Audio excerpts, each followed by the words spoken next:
우리 성경 말씀 보겠습니다. 성경 말씀은 계속해서 말라기 말씀이죠. 말라기 2장 1절로 6절 말씀입니다. 성경 말씀은 말라기 2장 1절로 6절 말씀이죠. 말라기 2장 1절로 6절 말씀입니다. 우리 한 절씩 교독하겠습니다. 말라기 2장 구약 성경 1328쪽, 그리고 스크린을 보면서 우리 한 절씩 교독하겠습니다. 너희 제사장들아, 이제 너희에게 이같이 명하노라. 만군의 여호와가 이르노라. 너희가 만일 듣지 아니하며 마음에 두지 아니하여 내 이름을 영화롭게 하지 아니하면 내가 너희에게 저주를 내려 너희의 복을 저주하리라. 내가 이미 저주하였나니 이는 너희가 그것을 마음에 두지 아니하였음이라. 3절 보라, 내가 너희의 자손을 꾸짖을 것이요 똥 곧 너희 절기의 희생의 똥을 너희 얼굴에 바를 것이라. 너희가 그것과 함께 제하여 버림을 당하리라. 만군의 여호와가 이르노라. 내가 이 명령을 너희에게 내린 것은 레위와 세운 나의 언약이 항상 있게 하려 함인 줄을 너희가 알리라. 레위와 세운 나의 언약은 생명과 평강의 언약이라. 내가 이것을 그에게 준 것은 그로 경외하게 하려 함이라. 그가 나를 경외하고 내 이름을 두려워하였으며 그의 입에는 진리의 법이 있었고 그의 입술에는 불의함이 없었으며 그가 화평함과 정직함으로 나와 동행하며 많은 사람을 돌이켜 죄악에서 떠나게 하였느니라. 아멘. 오늘은 말라기 세 번째 시간인데 다 같이 우리 제목을 같이 한번 읽겠습니다. 시작. 듣고 마음에 두고 영화롭게 하라. 오늘은 반문 말씀, 반대로 묻는 그 말씀보다 그 중에 중간에 끼어 있지만 듣고 마음에 두고 영화롭게 하라, 이런 말씀으로 우리가 은혜를 나누겠습니다. 지금 우리가 말라기서를 계속해서 통해서 은혜를 받고 있는데, 말라기서는 구약 39권 중에서 제일 마지막 번째 있는 성경이죠. 그러니까 당연히 말라기라고 하는 선지자도 구약의 제일 마지막에 하나님께서 보내주신 선지자예요. 그만큼 그 앞에 수많은 선지자가 있었지만 그들의 말씀을 귀담아 듣고 말씀을 삶으로 살아내지 못했기 때문에 결국 하나님이 마지막이라는 게 항상 우리가 두렵죠. 마지막으로 지금 보낸 선지자가 말라기였는데 그가 기록한 말씀이 바로 말라기서이죠. 이 말라기서에서는 무엇보다도 하나님께서 이제 마지막으로 이야기할 때 가장 먼저 주신 말씀이 내가 너희를 사랑하였다, 그 말씀이에요. 내가 너희를 사랑하였다, 지금도 사랑하고 있다, 이렇게 말하는 거죠. 사람과 사람 사이에도 마찬가지로 이 사랑의 관계는 의심에서 시작되는 거죠. 정말 사랑할까? 나보다 쟤를 더 사랑하는 것 같은데, 정말 입으로만 사랑하고 실제로 사랑하지 않은 것 같은데, 의심이 생기기 시작하면 그 다음에는 깨지게 돼 있는 거죠. 의심이 생기면 깨지게 되고, 깨지게 되면 이제 관계가 완전히 무너지게 되는 것입니다. 그래서 사람과의 관계도 신뢰 관계가 중요하듯이 하나님과 우리 사이에도 신뢰의 관계, 사랑의 관계, 그게 그렇게 중요한데, 하나님이 볼 때 하나님은 계속해서 말씀을 일방적으로 주셨고 말씀을 당신이 먼저 어기지 아니하셨고, 그런데도 불구하고 백성들이 계속해서 걸려 넘어지니까 얘들이 나를 사랑하는 걸 의심하는 것 같으니까, 야, 내가 너를 사랑했어, 사랑하고 있어, 이렇게 첫마디를 던지게 되는 거죠. 그렇게 그들의 마음을 하나님께서 아시고 말라기를 메신저로 보내주셔가지고 그렇게 하나님의 사랑, 그것에 대한 메시지를 주고 있었습니다. 그런데 결국은 그들이 그 사랑함을 받고 정말 주님의 놀라운 사랑에 감사합니다라고 반응한 것이 아니었죠. 그래서 이제 계속해서 주는 말씀인데, 이번 주에도 지난주와 마찬가지로 제사장에게 주는 말씀이죠. 제사장 그러니까 나하고 상관이 없는 것 같고, 신약으로 말하면, 요새로 말하면 목사님이나 사역 교역자들만 상관이 있다, 이렇게 생각하기 쉬운데 그렇지 않은 거죠. 지금은 우리가 신약 시대에는 예수 그리스도께서 십자가에 못 박혀 돌아가실 때 나타났던 현상이 있죠. 뭐가 있었어요? 성소와 지성소를 가르는 휘장, 큰, 우리 옛날에 과학실에 연극할 때 막 벨벳으로 빨갛게 쫙 펼쳐지는 그런 휘장이 아래에서가 아니고 위에서 아래로 찢어진 거예요. 그럼 찢어지면 어떻게 되는 거죠? 휘장이 성소와 지성소를 구분하는데 그게 찢어졌다 이 말은 뭐예요? 더 이상 성소와 지성소의 구분이 있어졌다 없어졌다? 없어졌다. 옛날에 제사장들만이 지성소에 들어갈 수 있었는데 이제 그 경계가 없어졌으니 아무나 다 들어갈 수 있다. 그래서 우리가 신약 시대는 제사장이 누구 무슨 제사장? 만인 제사장. 다 같이 만인 제사장. 내가 제사장이라는 거야. 그러니까 이 지금 구약에서 말라기에서 말하는 제사장은 신약으로 말하면 누구예요? 누구? 나, 우리 자신, 나를 말해. 나를. 나에게 하나님께서 이렇게 말씀을 해 주시는 거란 말이죠. 나에게 지금 제사장이 자꾸 제사장 그러면 멀리 있는 사람 같은데 그게 아니고 바로 나에게 해주는 말씀이죠. 그런 내가 바로 제사장이라는 말씀이 우리 베드로전서 2장 9절에 나와 있죠. 베드로전서 2장 9절 그 앞부분만 다 같이 우리 합독하겠습니다. 시작. 그러나 너희는 택하신 족속이요 왕 같은 제사장들이요 거룩한 나라요 그의 소유가 된 백성이니. 아멘. 우리들의 신분을 정확하게 기록하고 있습니다. 우리가 너희는 나야 나. 여러분도 각자야. 저를 포함해서 여러분 각자 우리 각자인데 우리는 하나님께서 택한 사람들이야. 그죠? 그냥 보통 사람이 아니고 하나님이 택한 사람들이요. 왕 같은 제사장들이요. 우리가 왕 같은 제사장이라니까. 거룩한 나라요. 우리가 하나님 나라에 사는 사람들이고 하나님의 소유가 된 백성이다. 이렇게 말씀하는 거죠. 하나님과의 관계를 아주 명확하게 집약해 놓은 말씀인데 바로 우리가 제사장들이다. 그래서 하나님은 우리를 말로 표현할 수 없을 정도로 아주 우리를 사랑하시는 거죠. 말로 표현할 수 없는 거예요. 우리가 사랑은 말로 표현할 수 있는 게 아니죠. 원래는 말로 표현할 수 없는데 그 표현할 수 없어서 고백을 하지 않는 것이 아니라 우리 시대 사람들, 옛날 사람들은 고백하는 게 왠지 부끄럽고 또 멋이게 해서 그냥 고백을 안 하는데 하나님의 사랑은 그렇지 않다는 거예요. 하나님은 우리를 표현할 수 없을 정도로 우리를 쓰다듬어주고 사랑하면 아이들도 막 볼도 만져주고 이렇게 막 감싸주고 또 어린애들은 아주 엄마가 아주 그냥 얼굴에 아주 자국이 날 정도로 쫙쫙 빨아주고 이러잖아요. 사랑하니까 그 사랑의 표현이 그런 우리의 사랑은 표현은 그런 방법인데 하나님은 그 이상으로 말로 표현할 수 없을 정도로 우리를 사랑하는 거죠. 그런데 그 우리를 사랑하는 지극히 사랑하는 그 하나님께서 그냥 하나님 앞으로 올 수 있도록 길을 평평하게 이렇게 깔아주면 좋은데 하나님이 간혹 가다가 우리를 시험하려고 어떻게 해요? 웅덩이를 팔 때도 있고 그 웅덩이를 팔 때가 있네. 근데 우리 웅덩이 퐁당 빠지면서 끝이다고 우리가 손을 들어버리잖아. 그리고 그 다음에 때로는 우리 앞에 강물을 이렇게 허락할 때도 있고 때로는 계곡을 허락할 때도 있고 여러 가지 아주 그냥 평안하게 갈 수 있으면 좋은데 평탄치 않은 것들을 우리에게 허락하심으로 인해서 야 내가 하나님이잖아. 내가 너희 하나님이다. 이렇게 자꾸 실제로 하나님이 실제라는 것을 하나님을 실제로 만날 수 있도록 우리에게 사건을 자꾸 주시는 게 그게 이제 우리에게는 큰 문제가 되는 거죠.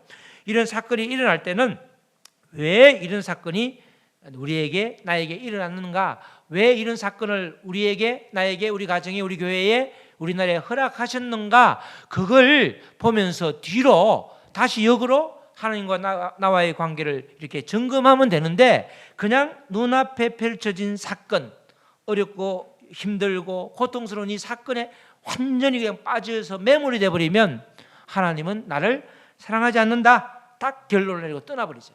근데 하나님은 그렇지 않죠? 우리가 늘 하나님을 생각할 때 하나님은 어떤 분이다? 늘 선하신 분이에요. 하나님은 늘 선하셔. 그것만 마음속에 확 우리가 새겨놓으면 하나님이 다른 계획이 있으시구나. 요 고비를 넘기면 나에게 영적인 근육이 생기는구나. 그러면 그 다음에는 다시 그런 환란이 일어나도 고통이 일어나도 웃으면서 여유롭게 넘어갈 수 있는 거예요. 요 시기는 지나면 다시금 하나님께 새로운 또 다른 세계를 주시는구나. 축복을 주시는구나. 그걸 깨달을 수 있다는 거죠. 그걸 잘 우리가 이런 사건들을 말씀으로 잘 해석해라. 성령님의 도우심으로 계속해서 강조하는 거죠. 결국 주님이 선하시다는 것을 늘 마음에 새겨놓을 때에 나에게 일어나는 사건이 말씀으로 해석이 되는 거예요. 그냥 내 짐작으로, 내 경험으로, 내 감정으로 해석되는 것이 아니라 말씀으로 해석이 되는 거죠. 그럴 때 우리가 이 믿음 생활을 하는 것이 얼마나 복인지 우리가 정말 깨닫게 되는 것입니다. 지금 말라기 선지자 시대의 백성들, 제사장들은 그들 앞에 펼쳐진 그 암울한 환경에 마음이 지금 무너져 내버린 거예요. 이렇게 70년간 포로로 끌려갔다가 그 후손들이죠. 주로 그때 70년간의 포로 생활이었기 때문에 71살인 사람은 1년 1살 때 갔겠지만 뭐 90살 100살까지 그 당시 살지 않았기 때문에 어쨌든 그 조상들이 70년간의 포로 생활을 마치고 이스라엘을 돌아왔을 때는 이제 모든 것이 끝났다. 죄에 대한 대가를 치렀기 때문에 이제 우리 앞에 펼쳐지는 그런 광경은 해방이요, 완전히 그냥 주님이 하나님이 임재하셔서 완전히 천국 같은 생활이 될 것이다, 이렇게 생각을 했는데 와 보니까 여전히 달라진 게 없는 거야. 장소만 이동해서 고향으로 왔을 뿐이지 오히려 그 바벨론에 있던 터전을 버리고 고향으로 오니까 또다시 마른 고향이지 또 힘든 상황에 연속이 되다 보니까 아이고 안 되겠다, 이거 아니다 싶어서 하나씩 둘씩 마음을, 하나님의 사랑이 아니구나 이렇게 마음을 떠난 상태였죠. 그래서 그들은 웅덩이가 종착점인 줄 알았고 강물이 이게 끝인 줄 알았고 또 가로막은 계곡이 이제 완전히 우리를 무너뜨리는 줄 알고 그 사건에 완전히 그들이 매몰되었던 것입니다. 우리에게도 이런 일이 주님을 알지 못하면, 주님의 섭리를, 계획을, 주님의 선하심을 인정하지 않으면 우리에게도 이런 일이 늘 일상 우리에게 일어나고 있는 것입니다. 그렇게 때때로 우리에게 주시는 것 시험에 걸러넘어질 것이 아니라 하나님께서 감추어진 복을 우리가 깨달으면서 하나님의 뜻을 거역하는 것이 아니라 오히려 뜻을 구하는 우리의 자세가 필요하다는 것입니다. 우리가 다시 한번 이제 말라기 2장을 우리가 이제 계속해서 볼 텐데, 우리가 계속해서 보는 그 표를 하나 다시 한번 보시겠습니다. 말라기의 구조라고 그랬죠. 말라기는 전체가 그렇게 길지 않아요. 몇 장에서 1장에서 4장까지 4개 장이 있는데 1번에서 8번까지 우리 한글 성경 말고 히브리어로 보면 이게 8개의 문단 또는 문장, 8개의 문단으로 구성되어 있단 말이죠. 1장 1절은 하박국이 주시는 하나님의 경고라, 이렇게 경고라고 한번 말을 하고, 마지막 부분에는 이제 또 다시 결론 부분이 나오는데 그 중에 그 가운데 있는 6개의 문단에 8개의 반문이 있죠. 반문, 여러 가지 예수 것하나님께서 말라기를 통해서 주는 말씀이 있는데 거기에 대해서 자꾸 대꾸가 8개의 대꾸로 이루어지고 있는데, 지금 하고 있는 것은 저 세 번째 문단의 두 번째, 세 번째 반문 그 부분에 있는 내용이 되는 것이죠. 비교적 짧은 성경이지만 마지막 선지자 말라기를 통해서 주셨다는 것은 우리에게도 반드시 점검을 해야 된다는 거예요. 우리가 우리의 신앙을 점검하고 정말 내가 믿음 생활을 잘하고 있는가, 평생 예수를 믿는다고 교회를 왔는데 하나님과의 관계는 전혀 형성되지 않고 하나님의 사랑을 전혀 느끼지 못했다, 그러면 시간 낭비일 뿐만 아니라 마지막에 주 앞에 섰을 때 내가 널 도무지 못한다는 아주 그 청천벽력과 같은 소리가 나올 때 우리는 이미 늦었다는 거예요. 그래서 미리 말라기서를 통해서 우리의 신앙을 점검하라는 거죠. 2장에서는 이 제사장들에게 하나님을 섬긴다는 것이 어떤 것인지, 지금 예배를 섬기는 것이 어떤 것인지, 그 태도가 어떠해야 되는지를 오늘 말씀에서 이야기하고 있습니다. 자, 1절 말씀 이렇게 시작하죠. 너희 제사장들아, 이제 너희에게 이같이 명령하노라. 그죠? 이제 너희에게 이같이 명령한대. 이 말씀은 더 이상 명령을 하지 않을 수 없다는 뜻이죠. 마지막 때라. 이제는 명령을 해야 되겠다. 반드시 지켜야 될 사항을 알려줄 테니까 돌아오라는 거죠. 돌아오라. 그래서 반드시 지켜야 될 핵심 말씀이 어떤 것인가 하니까 바로 2절 말씀. 제가 1, 2, 3을 써놨죠. 오늘 제목이죠. 자, 만군의 여호와가 이르노라. 만군의 여호와가 이르노라. 이 표현은 학개, 스가랴 그리고 이 말라기, 소위 말해서 회복을 구하는 회복의 선지서, 예언서에 있는 말씀이에요. 만군의 여호와가 이르노라. 이 말씀은 학개, 스가랴가 다시 성전을 건축하고 회복을 노래하는, 회복을 이야기하는 성경책이잖아요. 이 말라기도 마찬가지, 마지막이지만 회복하라는 거야. 그때 나오는 아주 그 표현이 만군의 여호와가 이르노라. 그 세 개 성경에서만 나오는 말씀인데, 만군의 여호와, 이 말은 다른 말로 하면은 내가 제사를 받을 대상이다 이 말이야. 내가 제사를 받을 대상인데 요새로 말하면 내가 예배를 받을 바로 그 대상이다. 그분이 만군의 여호와다 이런 말이에요. 만군의 여호와가 이르노라 너희가 만일 듣지 아니하며 이 말은 들으라는 말이죠. 마음에 두지 아니하여 마음에 두라는 말이고 내 이름을 영화롭게 하지 아니하면 내 이름을 영화롭게 하라는 말이야. 그래서 듣고 마음에 두고 영화롭게 하라. 그게 오늘 제목이죠. 아니하면 내가 너희에게 저주를 내려 너희의 복을 저주하리라. 특이한 표현이죠. 복을 저주를 새롭게 리스트를 준다는 것이 아니고 지금 너희가 복이라고 하는 것들이 저주로 바뀐다는 거야. 너희 복을 저주하리라 이 말이 그런 말이에요. 내가 이미 저주하였나니 이는 너희가 그것을 마음에 두지 아니하였습니다. 마음에 두지 아니하면 하나님의 말씀을 마음에 두지 아니하면 그것이 바로 지금 저주받고 있다. 이런 아주 엄청난 말씀이죠. 하나님께서 저주라는 말을 쉽게 안 쓰잖아. 우리도 이야기할 때 야 내가 너를 저주해. 여러분들 그런 말 표현해 봤어요? 별로 안 하잖아. 거의 안 하잖아. 하면 굉장히 상대방이 충격을 받잖아. 하나님도 저주라는 표현을 쉽게 안 쓰는데 지금 말라기를 통해서 마지막 명령이야. 야 저주하는데 초점을 맞추는 것이 아니라 뭐 하지 아니하면 아니고 뭐 하면 저주하지 않으니까 그 앞부분에 신경을 쓰라는 거야. 우리는 항상 대화할 때 그죠? 내가 초점을 두는 말이 있고 그렇지 않은 말이 있는데 우리는 상대방이 오해하기 쉬운 거는 내가 초점을 두지 않는 말을 너무 집착해. 그러면 오해가 되는 거야. 그죠? 이도 지금 마찬가지죠. 하나님은 지금 회복해 하시고 돌아오게 하시는데 관심이 있는데 저주하는데 관심이 있는 게 아닌데 저주한다 이러니까 하나님 나를 저주한대. 그럼 내가 왜 교회를 하나님을 믿어? 저주하는데. 저주받을 거지. 이렇게 속단하면서 말을 중요한 포인트를 안 잡고 엉뚱한 데 가지 말라는 거죠. 만군의 여호와가 일어나라 이러면서 듣고 마음에 두고 이름을 영화롭게 하면 그렇기 때문에 그 세 가지 부분이 아주 중요한 거단 말이죠. 이 세 가지를 마음에 새기라는 거야. 이 세 가지를 꼭 지켜야 되는 거야. 이걸 지키는 것이 제사를 잘 드리는 거라는 거야. 자, 듣는다 우리가 신명기 6장에 나오죠. 들으라 이스라엘 백성들아 할 때 들으라가 뭐예요?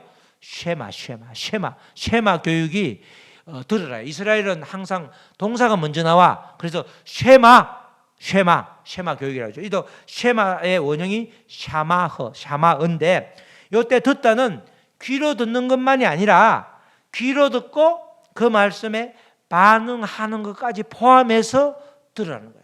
그러면 지금 듣지 아니한다 이 말은 뭘 듣지 하나님의 말씀을 듣지 않으니까 아예 말하는데 우리가 하나님의 말씀을 듣는다 할 때 귀로만 듣는 것이 아니고 우리가 설교를 주로 귀로 듣고 말 때가 많잖아요. 듣고 뭐라? 행하라, 순종하라 이 말씀. 이것이 바로 듣는다는 것인데 하나님이 들으시면 우리의 기도에 대한 응답이 되는 거죠. 우리가 말씀을 들으면 그 말씀에 대한 순종이 되는 거예요. 똑같이 우리가 하는 기도를 하나님이 들으면 어떻게 돼요? 응답해 주시잖아. 하나님 반드시. 그러니까 이 듣는다는 말은 하나님 편에서는 응답이 되고 우리 편에서는 순종. 말씀에 대한 순종이 된다. 그러니까 제사를 지금 제사장들에게 말하지만 우리에게 말하는 거죠. 제사를 잘 드리기 위해서는 말씀을 잘 듣고 순종하는 것이 가장 기본적인 거예요. 그러니까 우리가 주일에 설교할 때도 말씀을 선포하잖아. 제가 일주일 동안 있었던 개인적인 이야기를 하는 게 아니잖아. 말씀을 선포하기 때문에 그 말씀을 듣고 어떻게 해야 된다고? 순종해야 되는 거예요. 다 같이 말씀을 듣고 순종하자. 이게 첫 번째 포인트라는 거예요. 이게 예배를 잘 드리는 제사를 잘 드리는 우리의 태도라는 거예요. 자, 두 번째로는 하나님께서 그 하나님의 말씀을 어디에 두라고요? 마음에 두라고요. 마음에 두라. 다 같이 말씀을 마음에 두라. 여기서 마음이라는 말은 히브리어로 레버. 다른 말로 심장. 심장은 뭐예요? 쉴 새 없이 심장은 뛰잖아. 심장이 멈추면 안 돼. 심정지가 되면 죽잖아. 그죠? 심정지가 오래되면 죽잖아. 바로 발견되면 살 수 있지만 바로 쉴 새 없이 피를 온몸에 돌리는 기관이 심장인데 이처럼 말씀을 마음에 둔다는 것은 그 말씀이 나에게 쉴 새 없이 역사하고 그 말씀대로 살아가는 것을 말하죠. 이런 상황을 요한복음에서는 이렇게 표현하고 있죠. 어떻게 표현하느냐? 요한복음 15장 7절 앞부분에 이렇게 표현하고 있죠. 너희가 내 안에 거하고 내 말이 너희 안에 거하면 이 말씀이 그 말씀이에요. 자, 너희가 내 안에 거하고 내 말이 너희 안에 거하면, 하나님의 말씀이 우리 안에 거하면, 우리가 그 하나님 말씀 안에 거하면, 하나님의 말씀이 내 안에 거하면, 내가 그 말씀 안에 거하면 우리는 온전히 말씀으로 하나가 되는 거죠. 이럴 때 이 말씀이 쉴 새 없이 역사하고 그 말씀대로 살아가는 것이죠. 우리가 딱 보면 뭘 위반하려다 이게 빨리 뭐 장사를 하든 사업을 하든 뭘 빨리 하는 게 이게 하는 게 더 빠른 것 같아. 지름길 같은데 이건 하나님의 뜻이 아니야. 그럼 하나님의 말씀이 생각나는 거죠. 그때 하나님의 말씀이 생각나면 뒤로 돌아가더라도 결국은 돌아가면 그것이 더 빠른 길이 되는 거예요. 그렇죠? 우리가 생각할 때 가장 빠른 길이 항상 눈에 보이는 것처럼 보이는데 하나님이 보실 때는 때로는 관리 능력이 부족하면 돌아서 버려. 돌아서 체력을 키우고 담대함을 키우고 하나님을 실전에서 하나님이 살아계심을 증거할 때에, 그럴 때 수많은 많은 물질이나 많은 복을 허락해도 우리가 감당할 수 있지만 그렇지 않을 때에는 그것이 해가 되고 독이 될 수 있다는 거예요. 그러기 위해서는 우리가 그런 모든 것을 잘 수용하기 위해서는 바로 쉴 새 없이 말씀대로 살기 위해서 바로 말씀을 마음에 두라는 거예요. 마음에 새기라는 거죠. 그럴 때 15장 우리 요한복음 15장 7절 하반절에 무엇이든지 원하는 대로 구하라 그리하면 이루리라 주님께서 약속을 하는 거죠. 결국 말씀 안에 머물고 말씀대로 살아내면 결국 하나님께서 우리에게 하나님 모든 것을 허락해 주신다는 거예요. 그렇게 살라 제사장들인 우리에게 그렇게 살라고 두 번째로 명령하는 것이 바로 어디에? 말씀을 마음에 두라는 거예요. 말씀을 마음에 두려고 하면 계속해서 말씀을 읽어야 되겠죠. 말씀을 마음에 두기 위해서, 마음에 새기기 위해서 계속해서 읽을 때 탁 나에게 주는 말씀이 있잖아. 새롭게 전혀 우리가 통독을 할 때 좋은 점이 보통 때 생각 없이 읽었는데 이런 뜻이 있었구나. 이 새롭네. 이게 언제 이 성경에 있었지? 통독을 하면 발견되는데 그렇지 않으면 발견이 안 돼. 그죠? 그렇죠? 그렇죠? 우리 에스더서를 제가 한번 읽어보니까 에스더의 왕이 잔치를 베풀잖아, 그죠? 그때 우리 와이프 누구죠? 에스더 그 전 부인 있잖아. 그 부인을 한번 왕비를 한번 불러올게 이러는데 안 오잖아요. 그때 마침 그 시간에 그 왕비도 잔치를 베풀고 있더라고. 성경을 보니까 같이 잔치를 베풀고 있는 거야. 그러니까 잔치를 베풀고 있는데 지가 왜 오라고 그래? 안 가가지고 그냥 쫓겨나잖아. 그런데 우리가 항상 왕이 잔치를 아수에로 왕이 잔치를 베푼 거 알지 왕비가 잔치를 베푼 걸 별로 모르는데 성경을 봐봐요. 왕비도 잔치를 베풀어. 연회를 해. 연회를. 우리가 통독을 하지 않으면 전혀 항상 왕이 잔치를 베풀 때 그 왕비를 불러온 그 이야기만 하지 그 뒤에 이야기를 안 하니까 모를 수 있다니까. 성경은 이처럼 우리가 빼먹는 것을 우리에게 알게 하기도 하고 또 새롭게 마음에 새겨지기도 하기 때문에 성경을 10독, 10독, 20독, 100독을 하는 거죠. 그렇기 때문에 그럴 때 우리의 마음에 새겨지는 것이야. 그리고 세 번째로 명령하신 내용이 내 이름을 영화롭게 하라는 거예요. 영화롭게. 영광 이 말은 이제 히브리어로 카바드 이런 뜻인데 이 뜻이 좀 무겁다는 것이 무겁다는 거. 그러니까 하나님의 말씀을 가볍게 여기지 말라는 거예요. 하나님의 말씀을 무겁게 받아들이라는 거예요. 가볍게 여기지 말고 그게 바로 하나님의 영광을 돌리는 거라는 거죠. 하나님의 말씀을 가벼이 여기지 말고 마음속 깊이 무겁게 아주 새길 때에 하나님의 이름이 영화롭게 되는 거란 말이죠. 우리가 하나님 말씀을 읽을 때 가볍게 쑥 지나가 버리면 안 되고 그게 무겁게 아주 신중하게 중하게 받아들여서 그럴 때 그 말씀을 우리가 지킬 때 그것이 바로 영화롭게 되는 거죠. 결국 듣고 순종하고 마음에 새기고 영화롭게 하는 것은 흐름이 같은 거예요. 하나님 말씀을 붙잡고 그 말씀대로 살아가는 거죠. 이런 세 가지 명령, 즉 하나님의 말씀을 듣고 순종하지 않으면 안 되고 또 말씀을 새기지 않아서 삶 따로 말씀대로 살면 또 안 되고 말씀을 가볍게 여기고 이렇게 이 말씀을 가볍게 여기면 결국 우리에게 다가오는 것은 저주라는 거예요. 저주. 근데 그 저주가 뭐라고 그랬어요? 조금 전까지는 복이었던 게 저주로 바뀌는 거야. 그죠? 우리가 기도하고 하나님 말씀에 이렇게 매달리고 했을 때 물질을 주시면 그게 물질이 복이 될 수 있잖아요. 근데 그 복이 때로는 그 복이라고 하는 물질이 하나님이 떠나면 어떻게 돼요? 그것 때문에 저주가 되는 거예요. 가끔 그런 기사 나오죠. 복권에 당첨했는데 다들 좋아하다가 그 다음에는 살인사건으로 끝나고 그 집안이 망가지는 경우가 많다면서. 다들 우리는 물질을 복으로 생각하는데 하나님의 말씀을 마음에 두고 순종하고 하나님의 이름을 영화롭게 할 때는 복이 되는데, 그렇지 않을 때는 그것이 때로는 물질이, 때로는 건강이, 때로는 자식이 좋은 대학을 다 들어간 게 복이 아니라 그것이 오히려 그게 더 큰 자리에 들어가가지고 나라를 통째로 말아먹을 수도 있잖아. 이완용이가 공부를 안 했으면 그가 도장을 찍었겠냐고. 촌에서 농사를 짓으면 그 사람이 찍었겠냐고. 그 지식이 오히려 때로는 나라를 통째로 말아먹을 수 있는 복이 아니라 저주가 될 수 있다는 거예요. 오늘 말씀이 그 말씀이에요. 복이 저주가 되는 거예요. 새로운 리스트의 복의 저주의 리스트가 이런 저주, 이런 저주, 이런 저주를 받는 것이 아니라 지금 네가 누리고 있는 복이 있는 그 복이 저주로 바뀐다는 거예요. 아주 엄청난 말씀이잖아요. 하나님께서 복을 빼앗고 새로운 저주를 주신다 하지 않고 너희의 복이 저주가 되신다, 이렇게 말씀하시는 거예요. 복으로 생각하던 것이 저주가 될 수 있다는 거죠. 돈이 복인 줄 알았는데 돈 때문에 망하게 되고, 건강이 복인 줄 알았는데 그 건강 때문에 망하게 되고, 자녀 잘 되는 것이 복인 줄 알았는데 그것 때문에 망하게 되는 그런 일이 얼마나 있을 수 있다는 거죠. 얼마나 결국은 하나님의 말씀을 따라 사는 것이 가장 큰 복이라는 거예요. 다른 게 복이 아니고 다 같이 하나님의 말씀을 따라서 사는 것이 복이다. 하나님의 말씀을 따라 살 때 복이 복되게 돼. 복이 된다는 거예요. 아주 중요하죠. 하나님의 말씀 안에 거하면 그 자체가 이미 복받은 사람이에요. 사실은 우리 자꾸 다른 복을, 격가지 복을 추구하고 본질적인 복을 자꾸 놓치기 쉬운데, 하나님의 말씀 안에 거하면 그것 자체가 이미 복받은 사람이야. 다 같이 나는 복받은 사람이다. 할렐루야. 교회에 와서 새로운 복을 받는 것이 아니라 이미 예배에 성공하면 주님의 말씀이 내 안에 거하고 그 말씀이 살아서 움직여서 말씀 따로 삶 따라가고 말씀이 삶이 되면 이미 우리는 복받은 사람이야. 그게 중요한 거예요. 그 이야기를 지금 말라기에서 해주는 거다. 우리들이 복이라고 생각하며 사는 것들이 하나님의 말씀을 듣지 아니하고 마음에 새기지 아니하고 하나님의 이름을 영화롭게 하지 아니하면 저주로 돌변한다는 것이 저주로 돌변한다는 것이. 그게 무서운 거 아니에요? 굉장히 그냥 마음을 주고 정말 이게 믿었던 사람인데 갑자기 돌변하면 무섭잖아. 그래서 가장 큰 적은 바로 옆에 있는 사람이야. 이명박 대통령을 완전히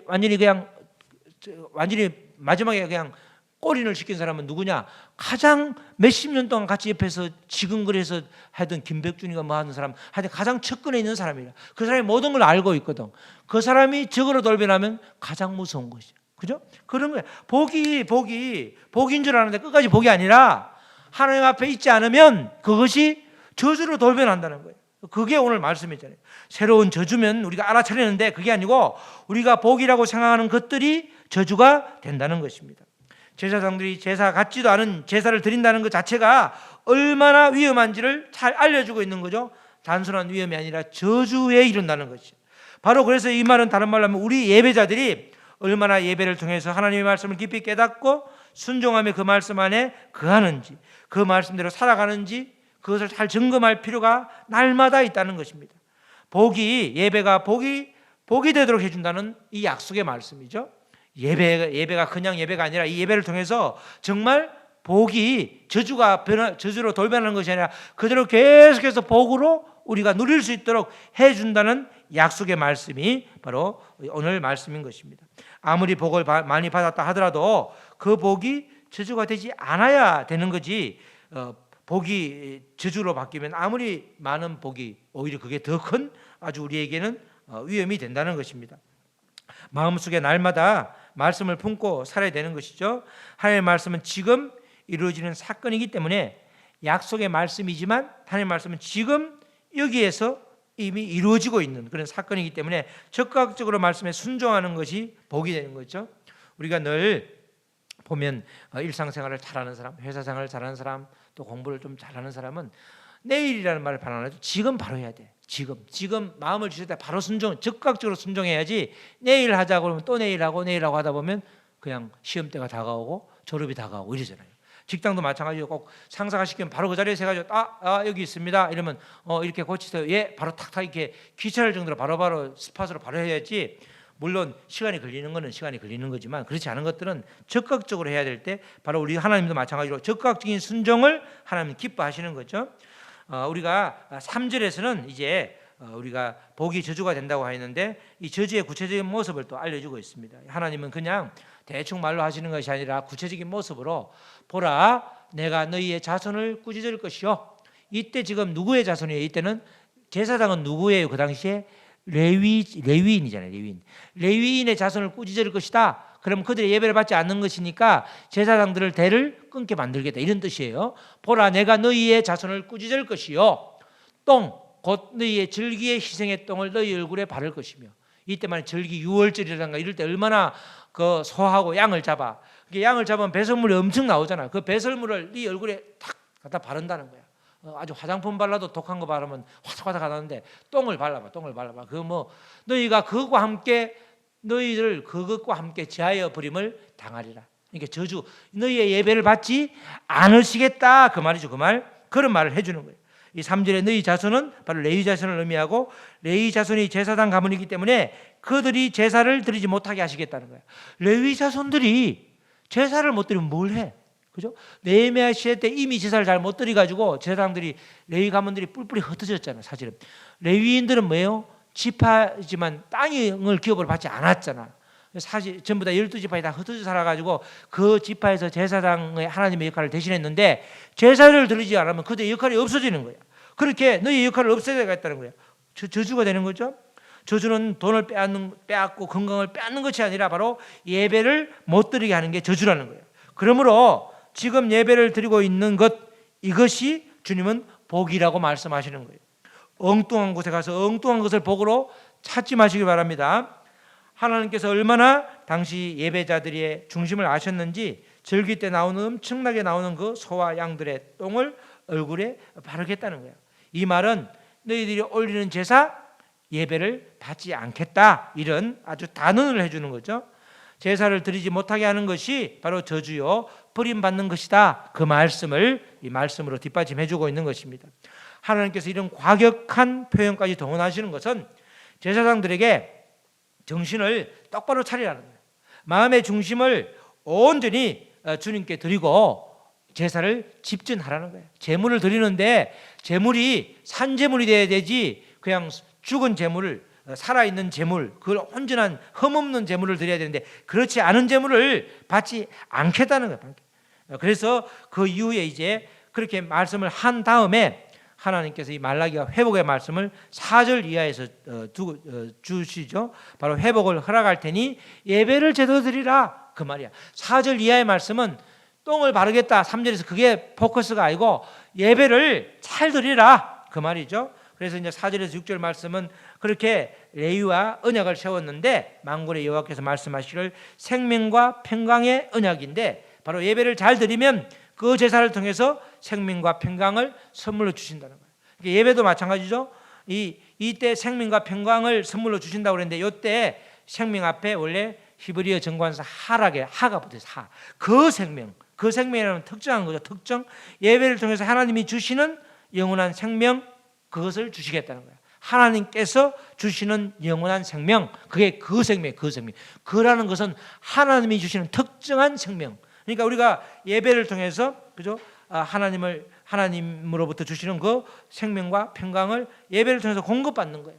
그래서 예배를 잘 드리면 생명과 평강이 내게 임하는 거죠. 예배를 드리는데 마음이 너무 힘들어. 성령의 근심 말고 나의 삶을 보니까 이렇게 살아서는 안 되겠다. 그에 대한 그런 성령의 근심 말고 예배를 드리고 나서 마음이 무너져 내려. 모든 것이 절망이 돼. 그러면 예배를 잘못 드리는 거죠. 예배는 절망을 소망으로 바꿔주는 거예요. 예배는 그런 거란 말이죠. 왜냐하면 생명과 평강을 주신다는 약속을 하나님께서 하셨으니까 그 약속대로 우리가 하나님이 이루어 주시는 거잖아요. 하나님이 주시는 생명과 평강을 통해서 하나님을 더욱 경외하게 되는 거죠. 이런 사람은 입을 열면 하나님의 말씀인 진리가 나오게 되는 거예요. 믿음의 사람들은 입을 열면 믿음의 말이 나오는 거죠. 입을 열면 나온단 말이에요. 입을 열면 나와야 돼. 믿음의 사람들은 전부 다 우리가 진리의 말씀을 입에 두었기 때문에 성경 말씀을 보면 우리가 입을 열면 성경의 말씀, 하나님의 말씀, 생명을 살리는 말씀이 나와야 정상이 나와야 정상. 늘 우리가 우리의 언어를 점검해 볼 필요가 있는 거죠. 입을 열면 하나님의 말씀이 나와야 되는데 엉뚱한 것이 나오면 그는 좀 이렇게 하나님과 거리가 꽤 멀어져 있다, 이렇게 우리가 진단할 수 있는 것입니다. 그 말씀으로 우리가 숨쉬는 사람들이 바로 참된 제사장이요 하나님과 동행하는 예배자가 되는 것입니다. 우리 사랑하는 성도 여러분, 오늘 왕같은 제사장들인 우리들에게 약속의 말씀을 주셨습니다. 하나님께서는 예배를 통해서 하나님의 말씀을 듣고 순종하고 마음에 깊이 새기라는 것입니다. 그리할 때에 하나님을 영화롭게 한다는 것이죠. 예배를 회복하라고 말씀하시는 것입니다. 우리의 중심을 드리라는 것입니다. 예배를 통해서 영원한 생명과 평강을 공급받고 누리라는 것이죠. 예배를 통해서 기쁨을 회복하라는 것입니다. 삶의 자리가 주님과 동행함을 통해서 하나님의 말씀으로 날마다 숨쉬며 살아가라는 것입니다. 그것이 복이라는 것입니다.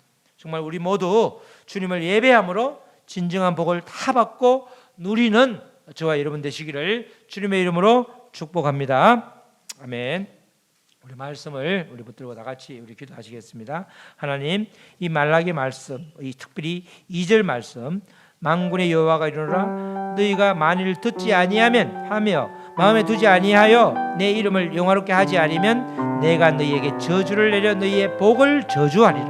하나님, 우리가 이 말씀을 역으로 이제는 아버지 우리가 말씀을 잘 듣고 순종하고 그 말씀을 마음에 새기고 또 하나님의 이름을 영화롭게 하여서 정말 복이 되는 삶을 누리게 하여 주시옵소서. 생명과 평강을 우리에게 허락하여 주시마 약속하신 그 약속이 우리에게 임하게 하여 주시옵소서. 우리 다 같이 소리내어 기도하시겠습니다. 하나님 아버지 감사합니다. 하나님 아버지 감사합니다. 아버지 믿음으로 한 걸음 한 걸음 걸어가는 우리에게 아버지 오늘 아버지 무엇이 복인지 분명하게 말씀해 주셨습니다. 단순히 물질을 구하고 건강 회복을 구하고 아버지 자녀가 될 때는 구하기 전에 온전한 예배를 통해서 하나님의 말씀을 아버지 순종하고 마음에 새기고 예배자로 하나님을 영화롭게 하는 길에 아버지 늘 우리가 서 있을 수 있도록 도와주시옵소서. 그렇게 되면 하나님께서 모든 복이 되게 해주시는 이 약속의 말씀을 우리 믿고 나아갑니다. 우리에게 생명과 평강을 주시고 우리에게 모든 아버지 절망을 소망으로 바꿔주시는 그 하나님께서 오늘도 아버지 온전히 예배자로 서기를 원할 때에 우리가 순종함으로 나아가오니 주여 받아 주시옵소서. 하나님 아버지 감사합니다. 정말 복이 되는 삶이 될 수 있도록 도와주시옵소서. 복이 아버지 중간에 아버지 저주로 변하지 않도록 우리가 온전한 예배자 제사장으로 설 수 있도록 도와주시옵소서. 말씀에 순종하고 말씀을 듣고 순종하고 그 말씀을 마음에 새기고 또 그 말씀대로 살아낼 때 정말 주님을 영화롭게 하게 되는 것입니다. 그럴 때 주님께서는 평강과 또 평안과 아버지 우리에게 평안을 약속하여 주셨는데 그 약속대로 우리가 살아낼 수 있도록 주여 도와주시고 약한 우리의 모습은 온전히 주님이 거두어 주시고 주님이 날마다 새 힘을 주셔서 오늘도 아버지 승리할 수 있도록 우리를 도와주시옵소서. 감사하며 이 모든 말씀 예수 그리스도의 이름으로 기도드렸습니다. 아멘.